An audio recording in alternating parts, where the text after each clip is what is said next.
نحمده ونصلی علی رسولہ الکریم اما بعد۔ پارہ نمبر 17 سورۃ الحج، آیت نمبر 58۔ اعوذ باللہ من الشیطان الرجیم، بسم اللہ الرحمن الرحیم۔ والذین هاجروا فی سبیل اللہ ثم قتلوا او ماتوا لیرزقنہم اللہ رزقا حسنا وَإِنَّ اللَّهَ لَهُوَ خَيْرُ الرَّازِقِينَ۔ لَيُدْخِلَنَّهُم مُّدْخَلًا يَرْضَوْنَهُ وَإِنَّ اللَّهَ لَعَلِيمٌ حَلِيمٌ۔ صدق اللہ العظیم۔ گزشتہ سبق کے آخر میں اللہ تعالیٰ نے کافروں کے حالات بیان فرمائے کہ والذین کفروا وکذبوا بآیاتنا، جن لوگوں نے انکار کیا اور جھٹلایا ہماری باتوں کو، فأولئک لہم عذاب مہین، یہ وہ لوگ ہیں کہ ان کے لیے ذلت والا عذاب ہوگا۔ اس کے بعد اگلی آیت مبارکہ میں اللہ تعالیٰ ایمان والوں کی حالت بیان فرما رہے ہیں، اور ایمان والے بھی وہ کہ امت محمدیہ صلی اللہ علیہ وسلم میں سب سے بڑا مضبوط ایمان اس جماعت کا تھا، جس کا تذکرہ اللہ تعالیٰ ان دو آیات کے اندر بیان فرما رہے ہیں۔ یہ وہ لوگ ہیں کہ مکہ مکرمہ میں رہتے ہیں، پیارے پیغمبر صلی اللہ علیہ وسلم کی تبلیغ پر ایمان لا چکے، مکہ مکرمہ کے مصائب و آلام کا سامنا کیا، تکالیف برداشت کیں، لیکن ایمان پر ڈٹے رہے۔ پھر وہ وقت آیا کہ ان کو مکہ مکرمہ چھوڑنے پر مجبور کر دیا گیا اور انہوں نے ہجرت کر لی اللہ کے راستے میں، چاہے وہ ہجرت حبشہ ہو کہ 2 سفر ایمان والوں کے حبشہ کی طرف ہوئے، اور چاہے اس کے بعد فائنل ہجرت مدینہ طیبہ کی ہو، یہ سبھی مہاجرین ہیں جن کا تذکرہ اللہ کی ذات اس آیت مبارکہ میں فرما رہے ہیں۔ والذین ہاجروا، وہ لوگ جنہوں نے ہجرت کی، فی سبیل اللہ، اللہ کے راستے میں۔ یہاں پر فی سبیل اللہ ایک شرط لگا دی گئی کہ مہاجر اصل ہوتا کون ہے؟ ایک مہاجر وہ ہے، لفظی معنی کے اعتبار سے مہاجر ہر اس بندے کو کہیں گے جس نے اپنا گھر بار چھوڑ کر جگہ تبدیل کر لی، وہ مہاجر ہے لفظی معنی کے اعتبار سے، لیکن اصطلاحاً شرعی طور پر مہاجر وہ بندہ کہلاتا ہے جو اللہ کی رضا کے لیے اپنا گھر بار چھوڑ دیتا ہے۔ وہ ایسی جگہ پر رہ رہا تھا کہ جہاں پر اس کو ایمان اور اعمال صالحہ پر عمل کرنا مشکل پڑ رہا تھا، اس لیے مجبوراً اس نے وہ علاقہ چھوڑا، تو یہ مہاجر فی سبیل اللہ کہلائے گا کہ اس نے اللہ کی رضا کے لیے اپنا گھر بار اور جائیداد سب کچھ چھوڑ دیا اور دوسرا وطن اختیار کر لیا، جیسا کہ صحابہ اکرام رضوان اللہ علیہم اجمعین نے کیا۔ فرمایا والذین ہاجروا، وہ لوگ جنہوں نے ہجرت کی، فی سبیل اللہ، اللہ کے راستے میں، اب مکہ سے ہجرت کر کے مدینہ طیبہ آ گئے، ثم قتلوا، پھر قتل کر دیے گئے، او ماتوا، یا وہ وفات پا گئے، تبھی موت۔ تو دونوں صورتوں میں یعنی ان کے پاس ہجرت مدینہ کا سرٹیفکیٹ موجود ہے، ایمان موجود ہے، ہجرت کا سرٹیفکیٹ موجود ہے، اس کے بعد اگر وہ قتل ہو جاتے ہیں کسی جنگ میں، کافروں کے ہاتھوں شہید ہو جاتے ہیں، تب بھی ان کے لیے یہی امتیاز ہے جو آگے بیان کیا جا رہا ہے۔ اور اگر وہ کافروں کے ہاتھوں قتل تو نہیں ہوتے، شہید تو نہیں ہوتے، لیکن وہ اپنی طبی موت گھر کے اندر یا کسی جگہ پر ویسے وفات پا جاتے ہیں، تب بھی ان کے لیے وہی تمغہ امتیاز ہے جو آگے بیان کیا جا رہا ہے۔ یہ تمغہ امتیاز کیا ہے؟ سنیے ذرا۔ فرمایا لَيَرْزُقَنَّهُمُ اللَّهُ رِزْقًا حَسَنًا، البتہ ان کو اللہ تعالیٰ رزق دے گا رزق حسن، ایک خاص قسم کا رزق یہ اللہ تعالیٰ ان لوگوں کو دے گا، کیونکہ یہ امت محمدیہ صلی اللہ علیہ وسلم میں سے سب سے اعلیٰ عرفہ افضل جماعت ہے کہ جس کے پاس ہجرت کا سرٹیفکیٹ موجود ہے۔ اس کے بعد بھلے سے وہ اگر میدان جنگ میں شہید ہو گئے تب بھی، گھر کے اندر وفات پا گئے تبھی موت ہو گئی تب بھی، دونوں صورتوں میں لَيَرْزُقَنَّهُمُ اللَّهُ رِزْقًا حَسَنًا، اللہ ان کو رزق حسن عطا فرمائے گا۔ دوسرا ہے نا وَإِنَّ اللَّهَ لَهُوَ خَيْرُ الرَّازِقِينَ، بے شک اللہ ہی بہترین رزق دینے والے، یہ اللہ تعالیٰ نے فرما دیا کہ اللہ کے پاس خزانے ہیں رزق۔ وَلِلَّهِ خَزَائِنُ السَّمَاوَاتِ وَالْأَرْضِ، اللہ کے پاس ہیں آسمان و زمین کے خزانے۔ تو رزق حسن یہ وہ رزق ہوتا ہے جس سے انسان کفایت کر جائے، اور اس کے بعد فرمایا وَإِنَّ اللَّهَ لَهُوَ خَيْرُ الرَّازِقِينَ۔ اس کے بعد اگلے جملے میں ایک دوسرا انعام ان لوگوں کے لیے، لَيُدْخِلَنَّهُمْ، ضرور بے ضرور اللہ تعالیٰ ان کو داخل کرے گا، مدخلاً، ایک ایسی جگہ میں، یرضونہ، جس کو یہ پسند کریں گے، جو ان کو، جس جگہ کو یہ لوگ پسند کریں گے اللہ تعالیٰ ان کو وہ جگہ عطا فرمائیں گے۔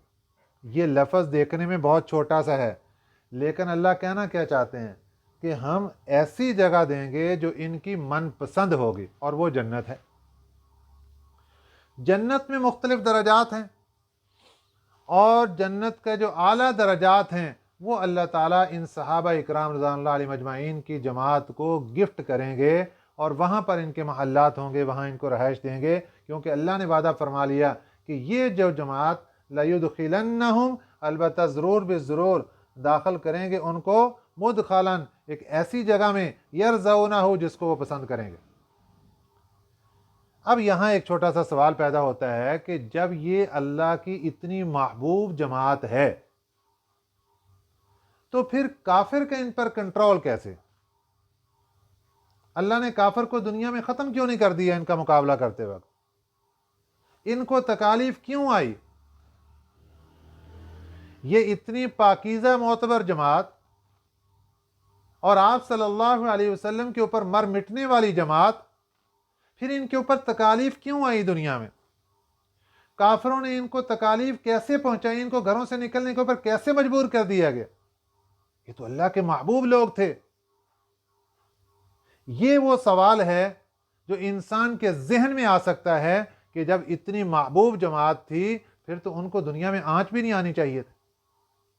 لیکن اس کا ایک جواب تو یہ ذہن کے اندر رکھیے کہ پارہ نمبر 19 میں اللہ تعالیٰ، آگے 2 پاروں کے بعد ہمارا وہ مقام آنے والا ہے، اللہ سورۃ العنکبوت کا آغاز فرماتے ہیں، الف لام میم احسب الناس ان یترکوا ان یقولوا آمنا وهم لا یفتنون، یا لوگوں نے یہ سمجھ لیا کہ بس ہم ایمان لانے والے ہیں اور ایمان کا اعلان کر دیں اور ہمیں کوئی آزمائش نہیں ہوگی؟ ایسا معاملہ نہیں ہے۔ جب ایمان کا ویزا تمہارے پاس موجود ہے تو چیک اپ ہوگا جگہ جگہ، ہر وقت اللہ تعالیٰ کی طرف سے چیک اینڈ بیلنس کیا جائے گا کہ ایمان کچا ہے یا پکا ہے، کتنا مضبوط ایمان ہے۔ تو جس آدمی کے پاس جتنا مضبوط ایمان ہوتا ہے، اللہ کی چیکنگ اس کے لیے اتنی زیادہ سخت ہوتی ہے۔ سب سے زیادہ آزمائشیں دنیا میں اللہ کے نبیوں کو آئی ہیں، کیونکہ ان کا ایمان سب سے اعلیٰ تھا۔ پھر اس کے بعد صحابہ اکرام کے اوپر آزمائشیں آئیں، کیونکہ ان کا ایمان امتوں میں سب سے اعلیٰ تھا۔ پھر درجہ بدرجہ جیسے ہی امت والے ہیں، ان میں جیسا ایمان ہوگا، بندے کا ایمان کچا تو امتحان بھی کچا۔ اصل دیکھو، جب ایمان ہوگا پکا اور امتحان بھی ہوگا پکا تو پھر اللہ درجہ بھی بہت بڑا عطا فرمائے گا، اور جن کے امتحان کچے ان کو پھر کچا وہ انعام بھی وہاں چھوٹا ملے گا، اور جو پکے بڑے امتحان کے اندر پاس ہو گئے ان کو انعامات اور جنت کے درجے بھی بڑے بڑے ملیں گے۔ تو اس لیے ایک جواب تو یہ کہ اللہ تعالیٰ کسی بھی ایمان والے کو یہ بغیر امتحان کے نہیں چھوڑتے، تو یہ بھی ایک امتحان ہے۔ اسی کا تذکرہ اللہ تعالیٰ نے یہاں پر فرمایا وَإِنَّ اللَّهَ لَعَلِيمٌ، اللہ کی ذات خوب جاننے والی ہے کہ اس میں اندر مصلحتیں اور راز کیا ہیں۔ آج ایک انسان نماز پڑھتا ہے اور اللہ کی توفیق سے پڑھ رہا ہے، قرآن پاک کی تلاوت کرتا ہے، اللہ کی توفیق سے ہو رہی، ذکر و اذکار کر رہا ہے، اللہ کی توفیق سے ہو رہی، درود پاک پڑھ رہا ہے، اللہ کی توفیق سے پڑھ رہا ہے، اور کبھی شیطان اس کے دماغ کو بھی ڈاواں ڈول کر دیتا ہے کہ ارے اللہ کے بندے سب کچھ کر کے پھر بھی تو نیچے نیچے جا رہا ہے۔ تو لوگ آ کر کیا شکوہ کرتے ہیں کہ جناب ہم تو نماز بھی پڑھتے ہیں، پھر بھی کیا کریں، تکلیفیں جان ہی نہیں چھوڑتی گھروں کے اندر، نماز بھی پڑھ رہے ہیں، دعائیں بھی مانگ رہے ہیں، تہجد بھی پڑھ رہے ہیں۔ بھئی یہ جتنا پڑھ رہے ہیں یہ تو اللہ کے قرب کا ذریعہ ہے، جتنا اللہ کے قریب جائیں گے آزمائش تو آئے گی، اور جب بندہ آزمائش کے اندر پاس ہو جائے گا پھر اللہ کے انعامات بھی آئیں گے۔ ان مع العسر یسرا، تنگیوں کے بعد تو آسانیاں آتی ہیں۔ اور جن لوگوں کا امتحان نہیں ہوتا ان کو اللہ تعالیٰ چھوڑتے ہیں، کوئی امتحان نہیں، وہ وافر مقدار میں دنیا میں سب کچھ ملا جا رہا ہے۔ اور دوسری بات یہ یاد رکھیں کہ ہر انسان کے ساتھ اللہ کی ذات کا پیار 70 ماؤں سے زیادہ ہے۔ کبھی ماں اپنے بچے کے لیے کوئی تکلیف برداشت نہیں کرتی، لیکن مجبوراً جب ضرورت پڑتی ہے تو بچے کو تکلیف کے پاس خود لے کر جاتی ہے۔ اس کی مثال دیکھ لو، بچے کو انجیکشن لگوانا پڑ گیا، بچے کو کوئی آپریٹ کروانا پڑ گیا، اب بچے کو تکلیف ہوگی اس کی، لیکن ماں خود لے کر جاتی، پتہ ہے کہ اس کے بعد بچے کے لیے سہولت اور آسانیاں ہوں گی، بچے کی پریشانیاں ختم ہوں گی، یہ وقتی تکلیف ہے، اس کے بعد پریشانیاں ختم ہو جائیں گی۔ اللہ کی ذات کو معلوم بندہ تو میرا ہے، پیار بھی کرنے والا، عشق بھی کرنے والا، محبت بھی کرنے والا، اگر اس کو دنیا میں یہ تھوڑی سی تکلیف دے دی جائے اور یہ والی ندی تکلیف والی یہ پار کر جائے تو آگے اس کے لیے جنت کے باغات ہی باغات ہیں۔ یہ تو اللہ کو راز معلوم ہے نا، اور بندہ وہیں کھڑے ہو کے ہمت ہار کے کھڑے ہو جاتا ہے، ہائے اب کیا کریں، تکلیفیں ڈیرا ڈال کے کھڑی ہو گئی۔ گھبرانا نہیں چاہیے۔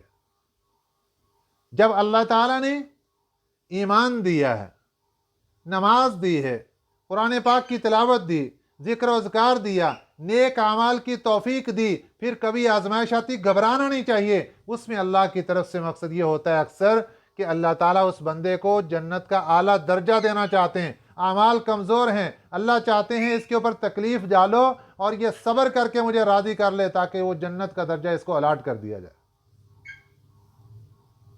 اس لیے اللہ نے فرمایا وَإِنَّ اللَّهَ لَعَلِيمٌ، اللہ کی ذات خوب جاننے والی ہے، اور حلیم، وہ تحمل کرنے والی بھی ہے۔ وہ اللہ کی ذات حلیم ہے کہ یہ نہیں کہ ہر وقت تکلیفیں، بڑا تحمل کرتی ہے۔ اس کے بعد ذالک، یہ اس میں اشارہ ہے مشار الیہ، پیچھے یہ 2 آیتیں اللہ نے فرمایا یہ پچھلی بات تو ساری سن لی تم نے، اب اگلی بات ایک اور مسئلہ بھی سن لیجئے۔ وہ مسئلہ کیا ہے؟ قرآن پاک میں اللہ تعالیٰ نے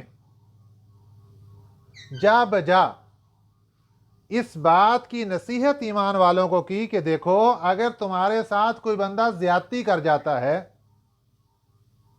تو پہلی بات تو یہ ہے کہ اس کو معاف کر دو۔ معاف کرنے کے اوپر بڑا اجر ہے، اور اگر معاف نہیں کر سکتے، بدلہ لینا چاہتے ہو تو برابر سرابر کا بدلہ لینے کی بھی تمہیں اجازت ہے۔ قرآن پاک میں اللہ تعالیٰ ارشاد فرماتے ہیں فَمَنْ عَفَا وَأَصْلَحَ فَأَجْرُهُ عَلَى اللَّهِ، کہ جس بندے کے ساتھ زیادتی ہو گئی، تکلیف پہنچی اور اس نے معاف کر دیا، صلح کر لی، سب کچھ برداشت کر کے اللہ کو راضی رکھ کے صلح کر لی، فَأَجْرُهُ عَلَى اللَّهِ، تو اس کا اجر اللہ کے ذمہ، اللہ انعام دیں گے اپنی طرف سے اس کو۔ دوسرے مقام پر اللہ تعالیٰ نے فرمایا وَأَن تَعْفُوا أَقْرَبُ لِلتَّقْوَىٰ، اگر تم معاف کر دو گے یہ تقوی کے بڑے قریب بن جاؤ گے۔ پھر فرمایا وَلَمَنْ صَبَرَ وَغَفَرَ، جس نے صبر کر لیا، معاف کر دیا، إِنَّ ذَلِكَ لَمِنْ عَزْمِ الْأُمُورِ، یہ بڑی ہمت کا کام ہے بھائی۔ تو اللہ تعالیٰ نے حمد و ثنا کی ہے اس بندے کی جس کو تکلیف پہنچی، صبر کر گیا اور پھر مخالف کو معاف کر دیا۔ لیکن اب آگے سوال یہ ہے کہ جناب اگر اس نے بدلہ لے لیا اور اب کیا بنے گا؟ بدلہ لینے کی اجازت، لیکن کتنا؟